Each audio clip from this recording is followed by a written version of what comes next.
20% of every template. What's the idea behind building that website. अभी as such मैंने कुछ और एडिशन नहीं किया है और व्हाट एंड बेसिकली वेबसाइट के अंदर तुम्हारे लिए और आगे क्या होने वाला है, क्योंकि it is a complete startup. ये एक जस्ट एमवीपी है या और भी फीचर्स ऐड होंगे।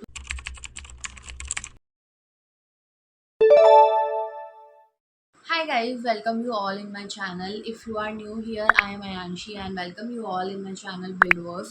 So basically, what's the point of today's video? So after completing the engineering, I launched my website named Buildverse on 8th July 2026 and मैंने अपनी उस वेबसाइट के बारे में तुमसे ऐसा बैठकर कोई बात नहीं करी है। लाइक मैंने अपने शॉर्ट वीडियोस में तुम्हें बताया है, through the short video I told you that कि मैंने अपनी वेबसाइट लॉन्च करी है and this is this in the website.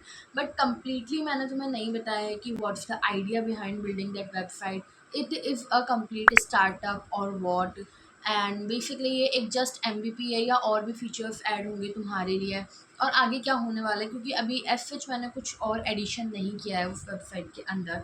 तो मैंने सोचा कि इंजीनियरिंग पे चर्चा वाले एपिसोड्स तो चल ही रहे हैं, वो तो हर संडे को आएंगे। तो बीच में एक मैं तुम्हारे लिए रिलेवेंट वीडियोस ले आऊँ। तो बेसिकली आज तो मैं अपनी वेबसाइट के बारे में बताऊंगी इस वीक। तो नेक्स्ट वीक क्या वीडियो लेके आऊँ इंस्टीड ऑफ इंजीनियरिंग पे चर्चा वाली वीडियोस। तुम्हें और क्या वीडियोस चाहिए मेरी वेबसाइट पर, कुछ आइडिया या कुछ हो तो let me know in the comment section. So without any further delay let's get start with the video.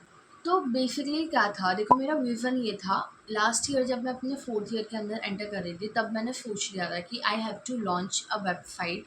कभी भी हो वो लॉन्च वेबसाइट, वो मैंने उस टाइम नहीं सोचा था। जस्ट मैंने ये सोचा था आई गॉट प्लेस तो मैं अपनी वेबसाइट के ऊपर वर्क करूँगी। उस टाइम मेरे पास कोई आइडिया नहीं था, कुछ भी नहीं था, रैंडम आइडियाज़ आ रहे थे। बट वो चीज़ वो थी कि मुझे एक स्टैंड आउट भी करना है या कुछ ऐसा, कम्युनिटी भी एटलीस्ट मेरे पास होनी चाहिए। तो उस टाइम पर लास्ट ईयर मेरे पास केवल इतना विज़न था कि I have to launch my website. इसके अलावा मेरे पास कुछ भी आइडिया नहीं था, कुछ भी नहीं था, क्या करना है कैसे करना है कुछ भी नहीं। But this year when I complete my engineering तो मेरे दिमाग में हिट हुआ कि लाइक अभी मैं फ्री हूँ तो क्यों ना अपनी वेबसाइट पर वर्क करूँ। तो वेबसाइट पर वर्क करूँ तो ठीक है, उसके पहले वेबसाइट पर क्या डालना है, क्या लेके आना है, क्या आइडिया है, वो सब कैसे आया। तो बेसिकली अप्रैल के टाइम पर जब लास्ट मेरे एग्ज़ाम्स वगैरह चल रहे थे या उस टाइम पर मार्च अप्रैल के टाइम पर मैं रेज्यूमे वगैरह सर्च कर रही थी, रिसर्च कर रही थी, क्योंकि मेरा जो रेज्यूमे है माय टाइम लेटेक्स लैंग्वेज के अंदर बनाया था। और वो जो लैंग्वेज में एक बार मेरा रेज्यूमे बन गया, but if I had to add anything और किसी भी चीज़ को अगर मुझे इधर से इधर करना, I know the template are best, ATF friendly template. But कुछ चीज़ होती है कि अगर इसकी वजह से तुम्हारा रिज्यूमे 1 पेज की जगह 2 पेज में जा रहा है या कुछ हो रहा है तो वो कस्टमाइजेबल नहीं हो रहा था मेरे से, just because of that resume is in the latex language. और हाँ, ऐसी ही बात नहीं है कि ओवरलीफ पे लेटेक्स लैंग्वेज पे है, ये है वो है, और भी प्लेटफॉर्म्स है और भी रेज्यूमे टेम्पलेट्स है। But resume templates are not just ATF friendly, उतने एटीएफ फ्रेंडली वो नहीं है। ऑन कैंपस में अगर जो कंपनीज है वो आ रही है, एंड ऑन कैंपस में देखो, ऑन कैंपस में ना अगर कंपनी डायरेक्ट ओएल ले रही है तो डेट मीन्स वो रेज्यूमे चल जाएगा, जो भी तुम्हारा रेज्यूमे तुमने कहीं से भी बनाया हो। But if companies are short listing on the basis of resume, और अगर रेज्यूमे के बेसिस पे कंपनी शॉर्ट लिस्ट में नहीं करे तो कंपनी की बहुत सारी इंटरनल शॉर्ट लिस्टिंग होती है, तो वो तुम्हें पता भी नहीं होता कि वो किस बेसिस पे कंपनी ने तुम्हें रिजेक्ट किया है। तो ये सब चीज़ें मेरे दिमाग में थी and I researched about the resume. और जो मैक्सिमम एटीएफ फ्रेंडली रेज्यूमे थे वो मुझे लेटेक्स में मिल रहे थे। यहाँ से मुझे क्लिक हुआ एक आइडिया कि I can make a digital product. मैंने गूगल वगैरह पे सर्च किया तो हाँ, गूगल पे आ रहा था कि तुम resume as a digital product you can build and sell it, ये सब चीज़ें आ रही थी। एंड मैं रेज्यूमे सेल करने के लिए अदर वेबसाइट का यूज़ करने वाली थी। बट उसके बाद क्या हुआ, when I design the 3 resume, तो मैंने एक लिया कि मुझे 3 रेज्यूमे डिज़ाइन करना है। One for the completely freshers जिनके पास कोई एक्सपीरियंस नहीं, क्योंकि बहुत सारे रेज्यूमे टेम्पलेट्स ऐसे होते हैं इसमें ऑलरेडी एक्सपीरियंस सेक्शन मेंशन होता है कि तुम्हारे पास कोई एक्सपीरियंस हो तो तुम इसमें डालो। बट एज अ फ्रेशर हमारे पास कोई एक्सपीरियंस नहीं रहता, कोई इंटर्नशिप का कुछ भी एक्सपीरियंस नहीं होता, तो इट गेट्स वेरी डिफ़िकल्ट कि हम एक्सपीरियंस सेक्शन में क्या डालें, क्या रखें। तो मैंने उस चीज़ को ध्यान में रखते हुए एक डिज़ाइन किया था अपना freshers focus resume. The second resume जो मैंने डिज़ाइन किया था कि एक मॉडर्न एटीएफ, मतलब like modern type of resume जो बहुत सारे स्टार्टअप्स वगैरह में अभी के टाइम पर जिनमें चलते हैं, जिसमें एक फ़ोटो ऐड हो रखी है। वैसे तो बेसिकली रेज्यूमे एकदम क्लीन होना चाहिए, फ़ोटो ऐड भी कर सकते हैं रेज्यूमे में, नहीं भी कर सकते। तो मैंने अपना फुल फोकस रखा था कि मैं फ़ोटो ऐड नहीं करूँगी, जो भी रेज्यूमे मैं डिज़ाइन करूँगी। But then I researched again और मैंने देखा कि मॉडर्न एटीएस फ्रेंडली जो रेज्यूमे है उसमें फ़ोटो वी कैन ऐड। तो मैंने एक रेज्यूमे जो स्टार्टअप्स के लिए एंड फ्रेशर्स के लिए है, उसमें मैंने फ़ोटो एडिशन वाला रेज्यूमे डिज़ाइन करा। And the third one resume जिसमें कोई भी फ़ोटो नहीं है, एक्सपीरियंस सेक्शन ऑल्सो मेंटेन है, जो तुम्हारे इंटर्नशिप के लिए, प्लेसमेंट के लिए। तो बेसिकली ये वाला जो रेज्यूमे था ये फ्रेशर फोकस रेज्यूमे ही था, थर्ड जो रेज्यूमे था। But in the third resume जो मेरा था डिज़ाइनिंग का, वो ये था कि इसमें मैं एक्सपीरियंस सेक्शन रखूँ, क्योंकि बहुत सारे लोग ऐसे होंगे, तो बहुत सारे लोग ऐसे होंगे जिनके पास ऑलरेडी एक्सपीरियंस है and they do not want to put the photo in their resume. तो मैंने उसको उस अकॉर्डिंग फोकस रखा। वैसे तो मेरी वेबसाइट पर ऐसे लिस्ट है, जो मैंने थर्ड नंबर पे जो मैं रेज्यूमे बताया वो मेरा फर्स्ट नंबर पे है, placement focus resume. Second resume जो है मॉडर्न एटीएस फ्रेंडली रेज्यूमे, जो स्टार्टअप फ्रेंडली है और modern, like you can use it if you want to put your photo in that resume. And the third resume is completely fresher focused resume, जिसमें कोई भी experience नहीं है but you have to highlight your projects. तो उस चीज़ को मैंने ध्यान में रखते हुए ये तीनों रेज्यूमे अपने डिज़ाइन करे थे।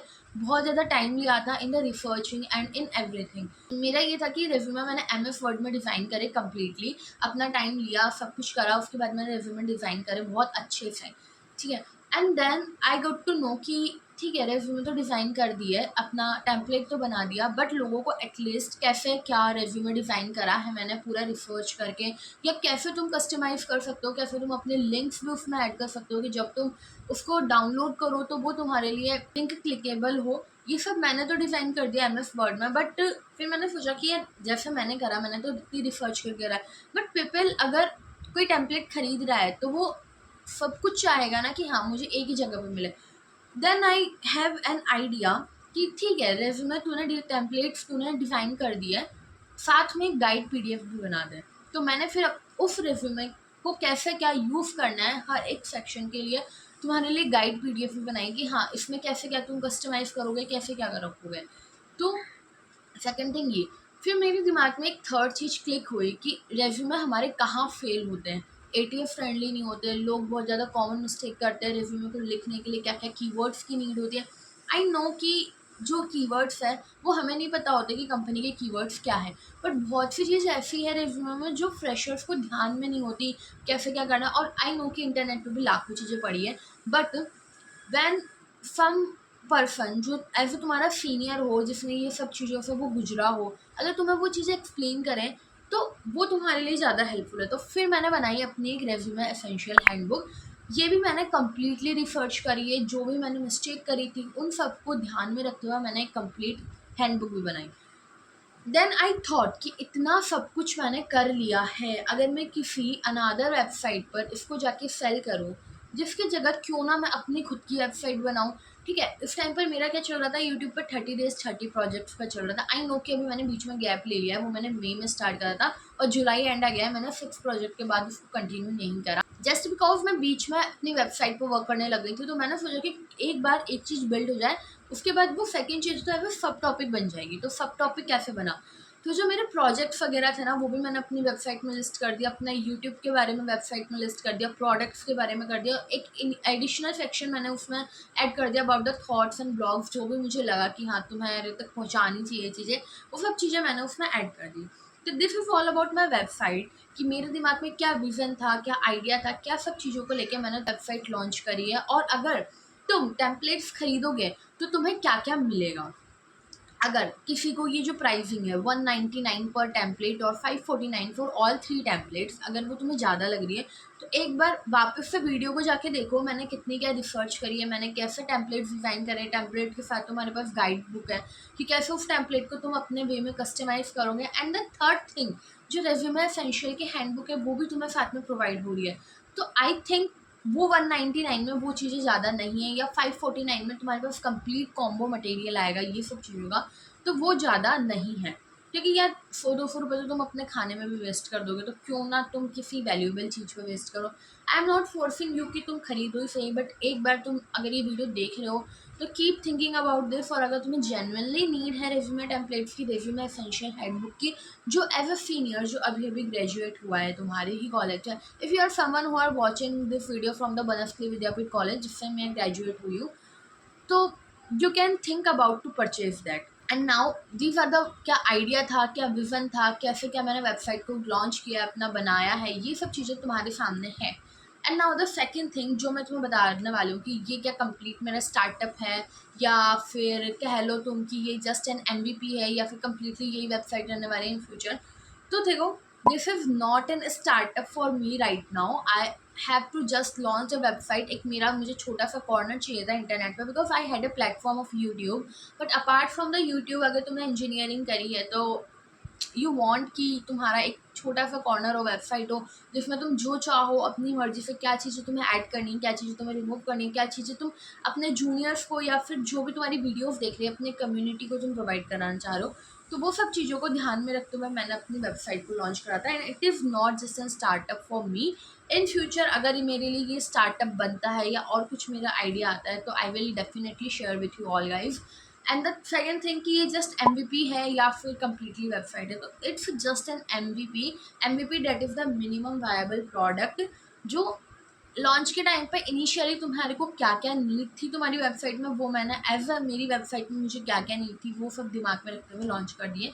और I am also planning a feature जो I think initially completely free होगा तुम्हारे लिए एंड तुम्हें बहुत ज़्यादा हेल्प करेगा। तो वो सब चीज़ें मेरे दिमाग में दो चार फीचर्स है। अगर तुम्हें लगता है कि क्या और कुछ फीचर मेरी वेबसाइट में होने चाहिए, तो let me know in the comment section also. Guys, this is all about my website. क्या विजन था, क्या सोच के मैंने बिल्ड करा, एंड ओनली रेज्यूमे टेम्पलेट्स ही है या और कुछ भी है, सब चीज़ें हैं। और अगर तुम फिर भी एक्सप्लोर करना चाहते हो मेरी वेबसाइट को, लिंक डिस्क्रिप्शन में भी मैंने प्रोवाइड कर दिया है, एंड ऑल्सो लिंक मेरे चैनल के बायो में भी है। तो गो चेकआउट माई वेबसाइट, एटलीस्ट तुम रजिस्ट्रेशन करके एक्सप्लोर करो, सब चीज़ों को माइंड में रखो। अगर तुम किसी भी टेम्पलेट के गेट इट पर क्लिक करोगे तो तुम्हें उस टेम्पलेट के बारे में भी पता चलेगा क्या क्या चीज़ें हैं उस टेम्पलेट के अंदर क्या है। And also there is a 20% of every template पे। अगर तुम ये वाला कूपन कोड यूज़ करते हो तो use this coupon code to get 20% off on every template. और बेस्ट वैल्यू के लिए कॉम्बो ऑफर है ही सही। तो कॉम्बो ऑफर में भी अगर तुम ये वाला कॉम्बो लगाओगे तो you can get the 20% of. Choice is yours. मैंने को अपनी वेबसाइट के बारे में तुम तक पहुँचाना था। एंड या this is about the website, and go checkout my website. अगर तुम रजिस्टर भी करोगे तो that is a very big deal for me right now, क्योंकि हाँ, लोगों का ट्रस्ट बिल्ड हो रहा है एज फॉर मी। एंड अगर तुम टेम्पलेट परचेज करो तो thank you so much guys. मैंने अपना पूरा हार्ट एंड सोल उन टेम्पलेट को बनाने में लगा दिया। एंड अगर इन फ्यूचर कुछ भी चीज़ मैं चेंज वगैरह करूँगी तो I will definitely share with you all guys. So yeah this is for the video. I hope you will get it what I am trying to say. तो yeah guys, bye bye.